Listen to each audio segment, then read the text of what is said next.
பொல்லாதவன், ஆடுகளம், வடசென்னை, அசுரன் என வெற்றிமாறன். தனுஷ் கூட்டணியில் இதுவரை 4 திரைப்படங்கள் வெளிவந்துள்ளது. ஆனால் ரசிகர்கள் அனைவரும் காத்திருப்பது வடசென்னை 2 படத்திற்காகத்தான்.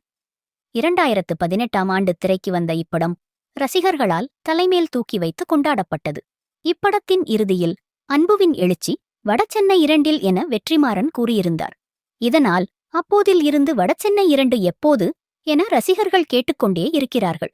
தனுஷ், வெற்றிமாறன் இருவரும் எந்த நிகழ்ச்சிக்கு சென்றாலும் பேட்டிகளிலும் தொடர்ந்து வடசென்னை 2 எப்போது என்கிற கேள்வி அவர்களை தொடர்ந்து கொண்டே இருந்தது. நேற்று மாலை தனுஷின் குபேரா படத்தின் இசை வெளியீட்டு விழா பிரம்மாண்டமாக நடைபெற்றது. இதில் பல விஷயங்களை தனுஷ் பகிர்ந்து கொண்ட நிலையில் வடசென்னை 2 குறித்து வெறித்தனமான அப்டேட் கொடுத்தார்.